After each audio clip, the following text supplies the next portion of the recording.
Hello friends, हमारे YouTube channel के सभी दर्शकों को मेरा यानी डॉक्टर रघुवीर सिंह मौर्य का नमस्कार। दोस्तों, मैं आपके लिए लेकर आया हूँ राजस्थान कर्मचारी चयन बोर्ड तृतीय श्रेणी भर्ती और आरपीएससी आरओ भर्ती परीक्षाओं से जुड़ी बहुत बड़ी अपडेट। तो दोस्तों, सबसे पहले देखिए राजस्थान कर्मचारी चयन बोर्ड के द्वारा जुड़ी हुई तृतीय श्रेणी शिक्षक भर्ती की एग्जाम से रिलेटेड अपडेट आपके सामने। शिक्षक भर्ती में 48,000 पदों पर 15 अगस्त तक पदस्थापन। कानाराम, दोस्तों कानाराम जो है ये शिक्षा निदेशक हैं। अभी इनको शिक्षा निदेशक बनाया गया है। इससे पहले भी ये शिक्षा निदेशक रह चुके हैं और काफ़ी तेज गति से इन्होंने ज्वाइनिंग प्रदान करने का कार्य किया था। तो आपको पता है कि शिक्षक भर्ती जो है उसमें दोनों लेवल पर, लेवल 2 और लेवल फर्स्ट, लेवल 2 के अंदर 27,000 पद थे और लेवल फर्स्ट के अंदर 21,000 पद थे। तो लेवल फर्स्ट का जो प्रारंभिक परिणाम है वो कर्मचारी चयन बोर्ड के द्वारा जारी कर दिया गया है। अब उसमें 3 प्रोसेस बाकी हैं, दस्तावेज सत्यापन का, फाइनल रिजल्ट का और फिर ज्वाइनिंग का। ठीक है। और तृतीय श्रेणी शिक्षक भर्ती लेवल 2 जो है उसके अंदर एक सब्जेक्ट यानी एसएसटी का परिणाम घोषित कर दिया गया है और शेष 7 सब्जेक्ट ऐसे हैं जिनका परिणाम 15 जून से पहले आने की संभावना है। ठीक है। तो सभी जो तृतीय श्रेणी शिक्षक के दोनों लेवल हैं उन दोनों लेवल पर 15 अगस्त से पहले जो है ज्वाइनिंग प्रदान कर दी जाएगी। पूरी न्यूज़ सुनिए आप। शिक्षा विभाग की पहले भी बागडोर संभाल चुके आईएएस कानाराम को वापस शिक्षा निदेशक के पद पर लगाया गया है। नए निदेशक कानाराम ने सोमवार को ज्वाइन कर लिया है। भास्कर से बातचीत में उन्होंने कहा कि वर्तमान में जो बजट घोषणाएं हैं उनको पूरा करना ही प्राथमिकता है। फिर सभी स्कूलों में शिक्षकों का पदस्थापन 15 अगस्त तक कर देंगे। ये बहुत महत्वपूर्ण है। इन्होंने ये कमेंटमेंट किया है कि भाई 15 अगस्त तक जो है हम तृतीय श्रेणी शिक्षक भर्ती के सभी जो लेवल, दोनों जो लेवल है, लेवल फर्स्ट और लेवल सेकंड, दोनों भर्तियों के 48,000 जो पद है उनके ऊपर ज्वाइनिंग प्रदान कर देंगे। फिर देखिए इस प्रक्रिया को बड़ी जल्दी पूरा करेंगे ताकि नए सत्र की शुरुआत में ही स्कूलों में 48,000 शिक्षकों का पदस्थापन हो सके। इसके पश्चात देखिए शिक्षकों की भर्ती प्रक्रिया के संबंध में उन्होंने बताया कि पिछली बार भी रिकॉर्ड समय में भर्ती पूरी करके शिक्षकों को पदस्थापन दिया था। अब पहला काम यही होगा। दस्तावेज सत्यापन के बाद फाइनल कट ऑफ आएगी। इसके बाद काउंसलिंग से नियुक्ति दे दी जाएगी। फिर है तृतीय श्रेणी शिक्षकों के तबादलों को लेकर के सरकार के निर्देश मिलते ही इस पर भी काम शुरू कर देंगे। तो ये आगे आपसे रिलेटेड न्यूज़ नहीं है। तो ये थी तृतीय श्रेणी शिक्षक भर्ती से जुड़ी अपडेट कि टोटल जो 48,000 पद हैं उनके ऊपर जल्दी आपको ज्वाइनिंग मिल जाएगी। इसलिए अब निराश और हताशा जो है उसको हटाइए और खुश हो जाइए। दूसरी जो अपडेट है वो आपके सामने जुड़ी हुई है आरपीएससी से, और आरपीएससी की जो भर्ती हुई थी आरओ भर्ती उससे रिलेटेड है। तो देखिए क्या है पूरा मामला। ब्लूटूथ डिवाइस के साथ पुलिस ने पकड़े थे 2 अभ्यर्थी। आरोपी आगामी परीक्षा दे सकेंगे या नहीं ये आरपीएससी तय करेगी। पुलिस ने जांच में पेपर लीक नहीं माना। आरोपियों की रिपोर्ट आरपीएससी को भेजी।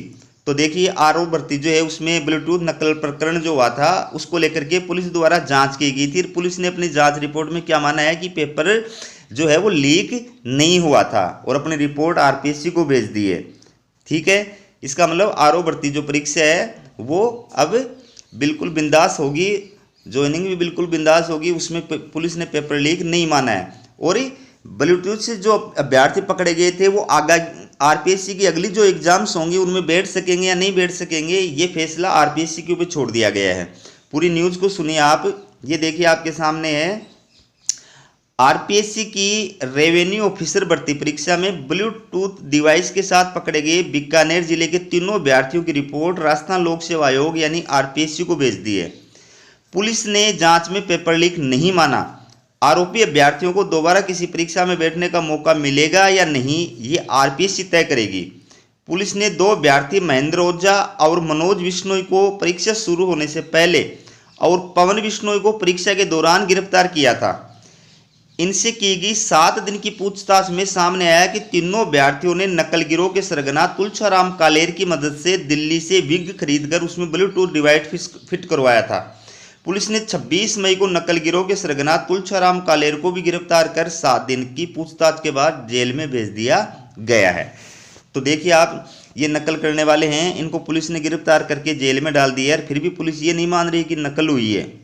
आप सोच सकते हैं। फिर देखिए 45 मिनट में 65 सवाल हल कर चुका था पवन, पर मोबाइल कनेक्टिविटी नहीं मिली। देखिए नकल गिरोह सरगना और तीनों अभ्यर्थियों से की गई पूछताछ के बाद पुलिस ने रेवेन्यू ऑफिसर के प्रश्न पत्र को लीक नहीं माना है। एसपी तेजस्वी गौतम ने इस संबंध में तथ्यात्मक रिपोर्ट भी आरपीएससी को भेजी है। हालांकि राजकीय मोहता उच्च माध्यमिक विद्यालय से पकड़े गए पवन मंडा को पुलिस ने जब पकड़ा तो वो 45 मिनट में 65 प्रश्न पत्रों को हल कर चुका था। माध्यमिक विद्यालय के प्रिंसिपल की रिपोर्ट के बाद उसके द्वारा हल किए गए प्रश्न पत्रों को भी जब्त कर उसकी रिपोर्ट आरपीएससी को भेजी जा चुकी है। एसपी ने बताया कि तीनों अभ्यर्थियों की रिपोर्ट आरपीएससी को भेजने के साथ ही पेपर लीक नहीं होने की रिपोर्ट भी भेज दी गई है।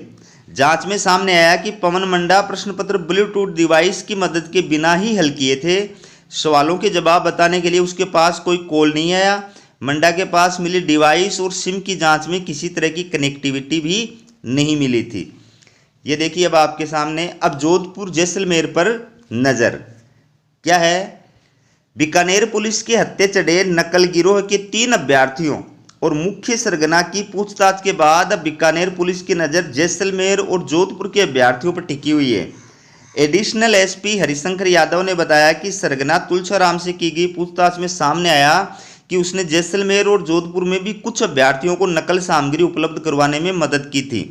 उन अभ्यर्थियों को पकड़ने के लिए पुलिस का विशेष दल जैसलमेर और जोधपुर जाएगा।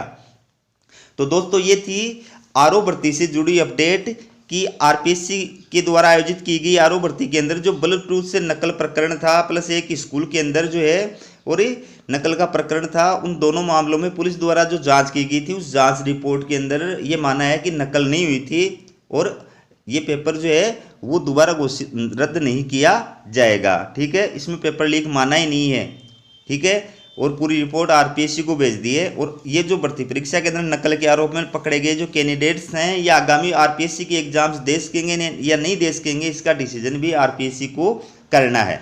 ठीक है, तो ये थी कर्मचारी चयन बोर्ड तृतीय श्रेणी शिक्षक भर्ती और आरपीएससी आरओ भर्ती से जुड़ी 2 लेटेस्ट अपडेट। इसी प्रकार की अपडेट पाने के लिए चैनल को सब्सक्राइब कीजिए। दोस्तों वीडियो को लाइक जरूर करना। हमारा वीडियो देखने के लिए आप सभी का बहुत बहुत धन्यवाद।